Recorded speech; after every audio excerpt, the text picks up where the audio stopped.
guys, salut à tous, c'est Sully, j'espère que vous allez bien, bienvenue sur Librement Addict et on se retrouve aujourd'hui sur la chaîne pour la fameuse vidéo pile à lire de l'été. On va plutôt prendre le mot que Nina a créé, la PAM, d'accord, la pile à mood, puisque vous le voyez peut-être au décor, je ne suis pas chez moi dans mon appartement, je suis de retour dans la maison familiale pour les vacances d'été et je peux vous dire que ça fait du bien. Il y a eu pas mal de changements dans ma chambre puisque si vous êtes là depuis plusieurs années, vous savez que ma chambre normalement ne ressemble pas à ça. Il y a eu quelques travaux de fait, ce qui explique qu'il n'y a plus du tout mes bibliothèques et qu'il n'y aura pas de bibliothèque derrière moi pour les prochaines vidéos, voilà, pour les prochaines semaines tout simplement. Mais je suis très contente quand même de vous retrouver aujourd'hui dans ce décor avec ce papier peint très coloré pour vous parler des livres que j'ai sélectionnés et que j'ai ramenés ici pour pouvoir les lire cet été. L'un de mes objectifs, je vous le cache pas, c'est d'essayer d'acheter le moins de livres possible en juillet et en août parce que j'ai une pile à lire qui explose. Alors il y a différents degrés mais enfin voilà, on n'a pas tous, je veux dire, la même conception de la pile à lire qui explose et je pense que c'est normal. Moi, quoi qu'il en soit, ça fait déjà quelques mois maintenant que je vous propose des book hauls qui sont assez conséquents et c'est pas le tout d'acheter, maintenant il faut lire les livres et c'est pour ça que là j'ai vraiment galéré à créer cette PAM, cette pile à mood, mais bon, j'ai quand même, je crois, entre 20 et 30 livres à vous présenter. Je sais pas si je pourrais tout lire cet été, en tout cas ce sont des livres qui me font très envie pour certains. Je suis pas non plus certaine de pouvoir tous vous les résumer puisque ça va être assez long et compliqué, donc je vais vous en parler un petit peu comme ça, mais sinon pas de panique, vous avez tous les liens dans la barre d'infos comme d'habitude. On débute avec ma lecture en cours que je n'ai toujours pas terminée, je vous en ai parlé dans mon dernier vlog, c'est Mystic Land de Marta Alvarez et de Laia Lopez. C'est paru chez Hachette Roman et j'ai un de mes cheveux qui s'est coincé entre les pages. Je sais pas si vous verrez très bien la couverture avec la luminosité, j'espère vraiment que ça va aller. La fenêtre est ouverte parce qu'il fait très chaud, donc j'espère que vous n'entendrez pas trop non plus les voitures qui passent dans la rue. Bref, c'est une histoire très sympatoche, il y a un côté un petit peu graphique avec des illustrations, je vous en avais parlé à plusieurs reprises, illustrations qui sont magnifiques et qui malheureusement à mon goût ne sont pas suffisamment présentes et c'est dommage, mais ça reste une bonne lecture pour l'instant et j'aimerais bien le terminer incessamment sous peu parce que c'est un tout petit livre qui se lit très vite, mais j'ai pas trop eu le temps de lire ces derniers jours, du coup je suis un petit peu frustrée comme ça, voilà. De même, vous l'avez vu dans le dernier vlog et ça fait déjà quelques temps que je vous en parle, j'ai très envie de terminer la saga Throne of Glass, donc Keleana en français, et donc j'ai pris le tome 4 Queen of Shadows qui est paru en français en deux parties distinctes et le tome 5 Empire of Storms qui devrait paraître en français je pense dans pas très longtemps, à voir, je n'ai absolument pas les dates. J'ai déjà lu le tome 4 il y a quelques années mais j'avais très envie de me replonger dans cet univers à partir de ce tome 4 là puisque je me souviens très bien des trois premiers, et puis Empire of Storms j'avais lu le début mais je ne l'avais jamais continué alors que visiblement c'est le meilleur de la saga. Déjà que le tome 3 est assez exceptionnel, j'ai hâte de voir ce que Empire of Storms a dans le ventre. Allez, on va continuer avec de la fantaisie orientale et on va faire plaisir à Kimi puisque cet été j'ai l'intention de lire Le Faiseur de rêves de Laini Taylor. Vous savez que c'est son livre chouchou et elle me l'a forcément mis dans la battle des pales. Je sais pas si vous aviez vu notre challenge qu'on se fait avec Ali et Kimi et forcément Kimi avait sélectionné Le Faiseur de rêves, donc je dois le lire avant la fin de l'année et comme c'est un bébé assez conséquent et que j'avais vraiment envie de prendre le temps de le lire et de pouvoir me poser pour le lire, j'aimerais bien le tenter cet été, voilà, et comme ça, au bout d'un an dans la palle, je pourrais dire ça y est, je l'ai sorti et je vais le lire. Toujours dans la fantaisie orientale et pareil Kimi me l'a mis d'office pour la battle des pales, mais celui-là j'ai très envie de le découvrir depuis très longtemps. C'est La Cité de Laiton de S.A. Chakraborty et je crois que c'est Shannon, le prénom de l'autrice, Shannon A. Chakraborty, j'ai un doute, qui est paru en français chez De Saxus. Je l'ai en français, je voulais le lire en anglais mais je le voulais dans sa version hardback, donc relié comme ceci, et il n'était plus disponible donc j'ai toujours attendu. Et du coup j'ai pris la version française, voilà, que voulez-vous, il faudrait que j'arrête d'acheter des livres en français. Tant pis, mais tant pis, c'est pas grave. Allez, on continue avec de la New Romance. J'en ai plusieurs à vous montrer. J'ai d'abord le collectionneur de vœux. Il y a plein de poils de chat dessus. Faut m'expliquer le comment du pourquoi de la chose. Donc le collectionneur de vœux de Mia Sheridan, qui est une sorte de réécriture de La Belle et la Bête façon moderne, façon contemporaine, avec une jeune femme qui je crois est danseuse et un jeune homme qu'elle va rencontrer qui il est mutilé au niveau du visage, enfin il y a quelque chose, il est comment on dit, défiguré, je vais réussir à parler, enfin il y a quelque chose comme ça et j'ai hâte de découvrir celui-ci parce que Mia Sheridan, je l'ai adoré avec The Archer's Voice, je n'arrête pas de vous en parler, si jamais vous ne l'avez pas lu il faut vraiment le lire et j'aimerais beaucoup que le collectionneur de vœux soit un petit peu dans les mêmes idées, du moins qu'il me fasse ressentir les mêmes émotions et j'ai hâte de me plonger dans celui-ci. Try Baby de Lou Marceau qui est paru chez Hugo Roman également, celui-ci me fait très envie et je ne peux pas m'empêcher de penser à Ludo en vous le montrant parce que c'est lui alors, le king de la romance et Kimi l'a lu également sur les conseils de Ludo il me semble et elle m'a dit oh c'est génial, il y a plein de réparties, il y a beaucoup de répliques sarcastiques etc. Et là on va suivre une jeune chirurgienne qui est très brillante qui va devoir s'occuper d'un patient qui est un petit papy en fait et le petit-fils de ce monsieur est une légende du rock.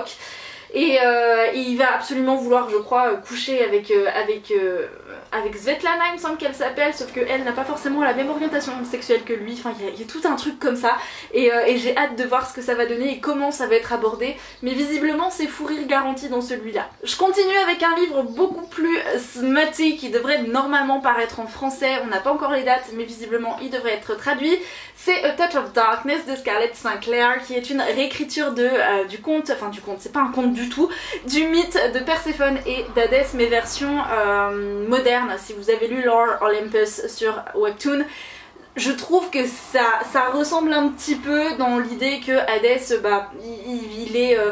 il est le propriétaire d'une très grande et réputée boîte de nuit et on a la fille de Déméter, donc Perséphone, qui est la déesse du printemps, qui ne peut pas faire grandir quoi que ce soit, qui va se retrouver dans une relation avec Hadès et voilà un petit Enemies to Lovers très smutty. Smutty en anglais c'est ce qu'on pourrait dire en français comme étant du olé olé.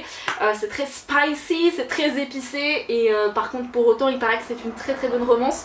Donc j'ai hâte de voir ce que ça va donner, j'avais commencé à le lire, c'était un petit peu dense, j'avais eu du mal à me mettre dedans mais c'est parce que j'avais pas la tête à lire à ce moment là donc je le reprendrai, voire je le recommencerai parce que j'avais lu que les 40 premières pages donc voilà, mais j'ai hâte de le lire celui-là. Je vous l'avais dit, mon mot d'ordre pour cet été c'était de voyager, je veux voguer sur les océans, je veux lire des livres avec des pirates, avec des quêtes et avec des royaumes et des assassins et tout ça et tout ça. Donc du coup j'ai sélectionné plein de livres qui rentrent dans cette catégorie-ci. Dans un premier temps j'ai sélectionné All the Stars and Peace de Adaline Grace qui sort en français en août prochain chez De Saxus. Celui-ci a été annoncé. Il est question d'une jeune femme qui doit posséder la magie des âmes pour devenir la prochaine héritière de son royaume, quelque chose comme ça, et comme ça elle pourra régner sur le dit royaume. Sauf qu'au moment de faire la démonstration il y a quelque chose d'anormal qui se produit et elle est obligée de fuir. Et pour fuir elle va faire un pacte avec un pirate qui s'appelle Bastien et Bastien lui on lui a volé sa magie. Donc en contrepartie il va aider la princesse à démontrer qu'elle est capable de régner et à montrer à tous de quoi elle est vraiment capable avec ses pouvoirs. Et elle va devoir aider Bastien à retrouver les pouvoirs qu'on lui a dérobés. Et ça va l'air très chouette et j'ai hâte de le lire et je suis complètement fan de la couverture. Voilà. Dans un autre genre qui cette fois-ci est une réécriture de plein de contes différents, on a The Beholder et j'ai pareil encore des poils de chat dessus, on adore. The Beholder de Anna Bright qui est le premier tome d'une duologie il me semble, donc moi j'ai la version Fairy Loot que j'avais trouvé d'occasion sur Vinted, elle est très belle. Et ici voilà je vous le dis c'est une réécriture où on a plein de contes, on a une jeune fille qui va être plus ou moins chassée de chez elle par sa belle-mère qui va lui dire écoute tu vas trouver ton prince charmant, voilà, je te donne une liste de prétendants, tu vas les rencontrer, t'essayes d'en sélectionner un et si tu n'en trouves pas, bah c'est pas la peine de revenir, s'il y en a aucun qui te convient, tu ne remets pas les pieds à la maison. Donc elle va se lancer dans cette aventure à bord d'un bateau, d'un équipage et on va la suivre dans ce périple et franchement l'idée avait l'air plutôt sympa. Alors ma meilleure amie l'a lu, m'a dit qu'il était plutôt cool mais qu'il y avait quand même quelques longueurs donc j'attends quand même de voir ce que ça va donner, j'ai un petit peu d'appréhension, je vous le cache pas, mais j'ai quand même très envie de découvrir cette histoire. Oh merde, j'ai pas pris le tome 2 de Nevernight. Oh la boulette, oh je voulais le lire, bon bah tant pis, c'est pas comme si j'allais manquer de lecture, bon tant pis. Alors cette fois-ci il n'est pas question de pirates mais il est quand même peut-être plus ou moins question de sirènes, du moins de créatures mythologiques liées à l'océan et j'ai très envie de lire De sang, d'écume et de glace que je vous ai présenté dans le dernier, book haul. Book haul improvisé dans un reading vlog on va dire, donc dans le dernier reading vlog, si vous l'avez pas vu, j'allais dire lu mais non, si vous l'avez pas vu je vous le mets dans le petit juste ici, je vais pas réussir à parler, c'est une catastrophe. Et donc ce roman est écrit par Alexiane Delis et vous avez été nombreux sous le reading vlog à me dire qu'il était plutôt pas mal. Donc j'ai hâte de le découvrir et il a l'air vraiment sympa. Ici on va rencontrer une jeune fille qui est obligée d'aller chez une tante un petit peu excentrique et dont elle ne connaît pas grand chose, qui habite dans le Finistère pour passer ses vacances d'été et pour un petit peu guérir d'une sorte de maladie qui n'est pas connue et qui lui pourrit la vie et qui fait qu'elle s'affaiblit de jour en jour, voilà, un petit peu à peu près. Sauf qu'elle va être attirée par l'océan, elle va vouloir en découvrir davantage sur ses véritables origines. Donc écoutez, je suis vraiment trop fan de la couverture et il a l'air vraiment hyper chouette. Donc ça c'était De sang, d'écume et de glace et alors rien à voir mais j'ai quand même très envie de le lire. On n'est plus du tout dans tout ce qui est voguer sur les océans, piraterie, etc. On est sur des yokai, donc sur ce one shot qui est Empress of All Seasons de Emiko Jean. C'est l'histoire d'une jeune fille qui est une yokai qui va vouloir rentrer dans une compétition qui va désigner la prochaine impératrice, j'allais dire Empress, mais non, impératrice qui épousera l'héritier de la couronne de l'Empire et puis qui montera sur le trône en fait, tout simplement. Et dans cette compétition, elle va devoir amadouer les 4 éléments, enfin voilà, il y a un truc un petit peu bizarre. C'est une compétition qui est ouverte à tout le monde sauf aux yokai qui sont des démons, c'est vraiment inspiré du folklore japonais et elle est une yokai et personne ne doit découvrir son secret, donc voilà, ça avait l'air trop bien. Il est pas très épais mais enfin j'ai hâte de lire, j'ai vraiment beaucoup d'attentes pour celui-ci. Alors cette vidéo est loin d'être terminée, vous allez voir pourquoi je ne vous fais pas des résumés hyper développés à chaque fois. Donc il y a The Kiss of Deception de Mary E. Pearson qui va sortir en français prochainement chez La Martinière. Vous savez que la duologie spin-off de la trilogie The Remnant Chronicles a été publiée en français. C'est Dance of Thieves et Vow of Thieves, je crois, le second tome. Et donc avant ce spin-off, forcément vous aviez la trilogie The Kiss of Deception qui sort en français, je vous l'ai dit, chez La Martinière et j'aimerais beaucoup le lire, voilà, parce que ça fait un moment que je veux me lancer dans cette saga, je sais que ça va me plaire et j'ai très envie de me lancer dedans et de me dire que ça va aller. D'ailleurs le tome 3 que j'ai enfin trouvé d'occasion en hardback parce qu'ils sont plus dispo en hardback devrait arriver dans pas très longtemps, je croise les doigts, sauf que je n'ai pas pris le tome 2, donc si j'ai un gros coup de cœur pour le premier tome, je vais être en mode vivement la fin de l'été pour que je puisse lire la suite. Bon, la luminosité est assez changeante donc j'essaye de me caler au fur et à mesure mais c'est pas forcément évident entre les nuages qui apparaissent et qui s'en vont, c'est un petit peu compliqué.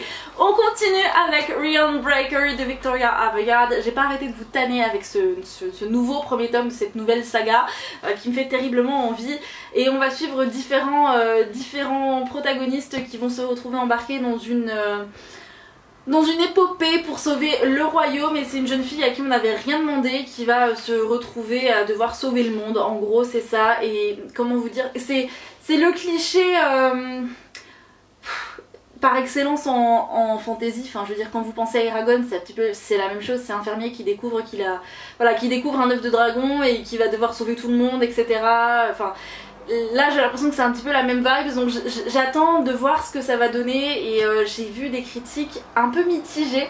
Il y en a qui sont très bonnes et il y en a qui sont beaucoup plus négatives, donc je sais pas trop sur quel pied danser, puis de toute façon je verrai bien une fois que je serai lancée dans cette série et dans ce tome là du moins, mais j'ai beaucoup d'attentes et j'ai très envie de découvrir ce livre. Et là je suis en train de me dire que ma pile à lire est gigantesque, bientôt, franchement bientôt ça dépasse tout. Alors, cette fois-ci, il est question de sœurs et de sorcières avec Kingdom of the Wicked de Kerri Maniscalco. J'ai réussi à dire le nom de l'auteur, l'autrice, je ne sais pas, l'auteurice, on va dire l'auteurice, je vais faire comme Nina, je vais dire l'auteurice. Et dans cette histoire, il est question de 2 sœurs sorcières qui vont tout faire pour essayer de se faire remarquer par les humains, sinon elles finiront sur le bûcher. Elles sont très très proches, sauf qu'un soir l'une d'elles ne rentre pas et le lendemain l'autre va découvrir le corps de sa sœur décédée. Voilà, quelqu'un va avoir assassiné sa sœur et donc du coup pour essayer de la venger et de retrouver l'assassin, le meurtrier, elle va s'allier avec un personnage assez sombre qui s'appelle Wrath, qui est l'un des princes des enfers, l'un des princes des enfers. Et la carte est absolument magnifique. Voilà, c'est une lecture qui me fait très envie. Je crois que le tome 2 est sorti ou va sortir dans pas longtemps. En tout cas je crois que je l'ai vu passer sur Insta, donc il me semble qu'il est sorti.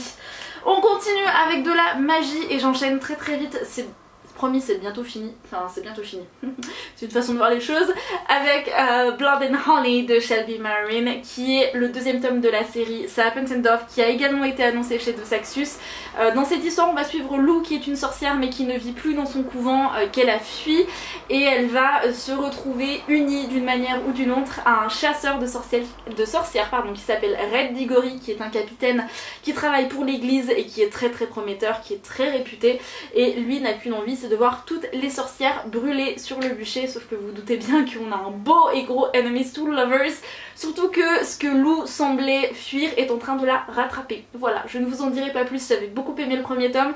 Je vais lire le tome 2 avec Agathe, donc du compte Brunel, je vous mettrai le lien de sa chaîne dans la barre d'infos, mais je pense que vous la connaissez, et je suis trop contente de le sortir et je suis trop contente de le lire en lecture commune avec Agathe. On poursuit avec une fantaisie orientale de Havda Faisal, donc c'est We Free the Stars, le tome 2, We Free the Stars, le tome 2 de la saga We Hunt the Flame, qui normalement devrait également paraître chez De Saxus. Alors attention, rien n'a été officiellement annoncé, donc on y va avec des pincettes, prudence, mais visiblement il y a eu quelques petites fuites et il devrait probablement sortir cette année 2021 chez eux, donc à voir, mais en tout cas j'ai vraiment hâte qu'il soit traduit, ça serait beaucoup trop chouette, puisque j'ai eu un énorme coup de cœur sur le premier tome où on va suivre une chasseuse qui est connue sous le nom du chasseur. Voilà, elle s'appelle Zafira, tout le monde pense que c'est un homme lorsqu'elle prend le déguisement du chasseur pour subvenir aux besoins de son village, et vous avez peut-être dû entendre des chats feuler parce qu'elles ne s'entendent pas, mais tout va bien, c'est plus de peur que de mal. Bref, et donc Zafira a pas mal d'exploits et elle a une grande notoriété, mais en tant qu'homme, pas en tant que femme, et si on découvre qu'elle est une femme, toute cette notoriété lui sera ôtée directement et elle sera pas considérée comme étant crédible parce qu'elle est une femme. Vous voyez un petit peu le côté misogyne et cette société très patriarcale qui est dépeinte dans cette histoire. Et donc Zafira en même temps elle va chasser dans une forêt qui est un petit peu maudite, qui est hantée et qui s'étend et qui rend les gens un petit peu, complètement cinglés, et qui attaque les gens d'une certaine manière. Et pour empêcher cette forêt de progresser, elle va partir à la recherche d'un artefact magique, je vais réussir à parler, et sur son chemin elle va croiser d'autres personnes dont Nazir, oui il me semble que c'est Nazir, qui n'est autre que l'héritier de la couronne. Son père est un tyran fini, c'est le sultan, c'est un gros malade, c'est un gros psychopathe, et lui il est connu comme étant The Prince of Death, donc le prince de la mort, et pareil il va devoir retrouver cet artefact et en même temps tuer le chasseur qui commence à poser pas mal de problèmes selon le sultan, donc voilà, on a en même temps cette société, cette dictature et cette société avec ce pouvoir totalitaire qui sont dépeints, et avec j'arrive pas à parler, le comportement de Nazir qui en découle en fait, et qui va pas mal se remettre en question parce que lui préfère assassiner violemment les gens et de manière sanguinaire que paraître faible aux yeux de son père, qui n'hésitera pas à se venger sur son propre fils. Voilà, je vais reposer ce livre, je vais prendre ma respiration et je reviens dans 3 secondes. Je vous en ai beaucoup parlé de cette saga qui sort en français en septembre prochain chez Rajo, et j'ai très envie de continuer la trilogie et de la terminer si possible. C'est la trilogie Curse Breakers. Le premier tome c'est Un sort si noir et éternel, en anglais A Curse So Dark and Lonely. Donc j'ai le tome 2 Heart So Fierce and Broken à lire, et le tome 3 A Vow So Bold and Deadly. C'est signé Brigitte Kemmerer et c'est absolument génial. Le premier tome est basé sur une réécriture de La Belle et la Bête, mais ça va bien au-delà du conte de base et franchement je vous en ai déjà tellement parlé que je vais pas me réétendre sur cette trilogie, mais vous devez impérativement la lire parce qu'elle est exceptionnelle. On continue sur de la fantasy pure et dure avec Elantris de Brandon Sanderson qui est un tome unique, c'est un one shot et je pourrais pas trop vous dire de quoi ça parle. C'est du Brandon Sanderson, c'est de la fantasy, il est question d'une ville qui s'appelle Elantris qui a plus ou moins disparu je crois, peut-être que je m'avance, je ne sais plus. En tout cas le livre était magnifique. J'avais très envie de le lire pour le mois de la fantasy puisque c'était l'une des lectures communes organisées par Steph. J'ai pas pu le lire mais je m'en doutais, mais c'est pas grave, je vais essayer de le lire cet été. J'aimerais bien lire du Sanderson cet été. J'ai pas emmené la partie 2 de La Voix des Rois des archives de Rochard parce que je l'ai oublié. Voilà, je suis une boulette. Par contre, mon père a la saga Fils des Brumes, donc avec le premier tome l'Empire Ultime, et peut-être que je me laisserai tenter. Je verrai en fonction de ce que j'ai déjà lu et ce que je n'ai pas encore lu et de ce que j'ai envie de lire, n'est-ce pas? J'ai également la première partie du Prieuré de l'Oranger de Samantha Shannon. Une fois que je l'aurai lu, j'achèterai le tome 2 pour le lire et j'ai l'intention de lire les parties 1 et 2 cet été. On continue avec un des incontournables de Nina, c'est Captive Prince, donc Prince captif de C.S. Pacat, qui est le premier tome de la trilogie. Il faut que j'achète les tomes 2 et 3 puisque j'aimerais beaucoup les lire à la suite et vous faire un reading vlog spécial Captive Prince. Voilà, si vous voulez savoir de quoi ça parle, je vous invite à aller voir les vidéos de Nina, la chaîne de Nina qui en parle mieux que personne, et je suis pas capable là dans l'instant présent, l'instant T, de vous en parler, de vous faire un résumé parce que je connais plein d'éléments. J'ai plein d'éléments, mais c'est pas suffisant et c'est pas cohérent pour vous faire des phrases qui ont du sens. Donc je vous en parlerai quand je ferai le reading vlog à la limite dessus si jamais il vous tente. Et pour voir si ce livre est problématique, puisque visiblement il est problématique, mais il y en a qui disent qu'il n'est pas problématique et j'ai envie de me faire mon propre avis. Et voilà, si jamais vous l'avez lu, dites-moi dans les commentaires ce que vous en avez pensé. Plus que 3 livres et on a terminé. Donc là il est plutôt question de young adult et de fantastique plutôt que de la fantasy. Donc il y a déjà Aube Astrale de Julia Briron qui elle m'a gentiment envoyé, donc encore merci à toi Julia si tu passes par là. Donc c'est le premier tome, Le pouvoir de l'incandescence. Il est question d'une jeune fille qui s'appelle Solène qui va découvrir un univers où il est question d'Hécate et d'autres, les Hécates et les Hermès qui sont des personnes très spéciales au pouvoir aussi étrange qu'exceptionnel.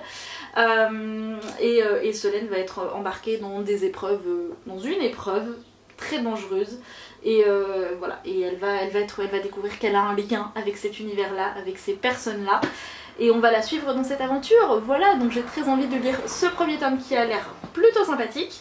Il y a également dans la même vibe le tome 2 de Faith Ethereal de Jupiter Phaeton qui est paru chez Panda Jones, qui me fait terriblement envie parce que j'avais vraiment beaucoup aimé le premier tome quand je l'avais lu au mois de mars ou d'avril. Je vous en avais parlé dans un reading vlog il me semble également, je vous mettrai le lien juste ici ou dans la barre d'infos si jamais ça vous intéresse, mais vraiment il était hyper cool et j'ai hâte de replonger dans cet univers et de retrouver Faith qui est une jeune fille de 16 ans mais qui est extrêmement mature, et la romance ne prend pas le premier plan en fait, si vous voulez. Enfin, j'aime beaucoup quand il y a de la romance et c'est pour ça que j'adore la romantasy, mais je pense que c'est une question d'équilibre, et là pour le coup la romance n'est pas vraiment mise en avant à chaque fois que vous tournez les pages. Il y en a un peu mais pas trop et c'est plutôt bien amené, et franchement vous avez très nombreux à lire ensuite Faith Ethereal, pardon, je vais réussir à le dire, et vous m'avez fait des retours très positifs, donc je suis super contente et j'ai hâte de lire ce second tome.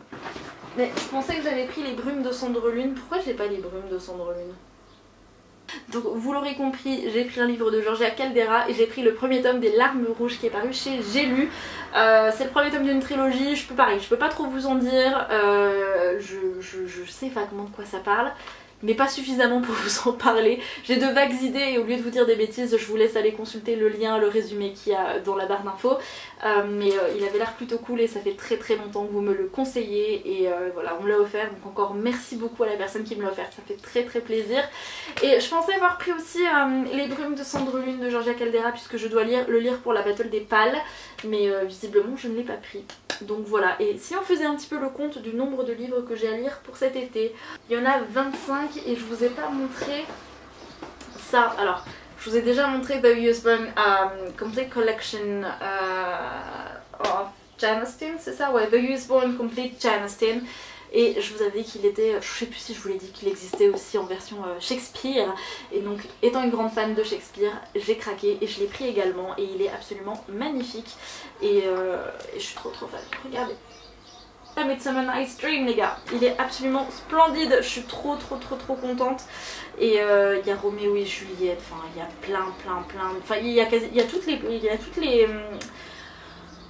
les plays, les pièces de théâtre de Shakespeare, donc je pense que je vais me régaler. Je vais pas toutes les lire cet été, hein, faut pas déconner, c'est comme tous les romans de Jane Austen, je vais pas les lire cet été.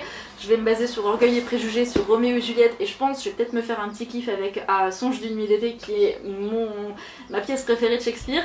Mais voilà, je pourrais pas tout lire, je n'en aurai pas le temps. Donc vous comprenez pourquoi je vais éviter d'acheter trop de livres. Il y en a juste un que j'aimerais beaucoup acheter cet été. C'est No Rules, je crois que c'est Anna Scott qui l'a écrit, je suis pas sûre, j'ai peut-être un doute là, je vais vérifier parce que je crois que je raconte une grosse bêtise. Ah non, Anita Rygans.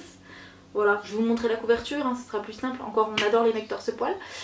Donc voilà, je pense que celui-ci, je vais l'acheter parce qu'avec Kimi, on aurait bien voulu se le faire en lecture commune. Donc ce serait cool si on pouvait se le faire cet été parce que c'est bien le genre de livre à lire l'été, je trouve. Ça correspond pas mal.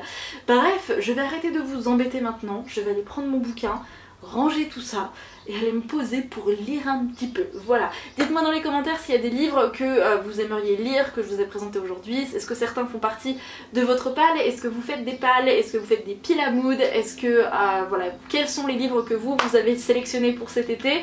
Et puis voilà, je vous souhaite à tous et à toutes de passer de très belles et bonnes lectures. Je vous dis à la prochaine sur la chaîne et en attendant, prenez soin de vous. Ciao!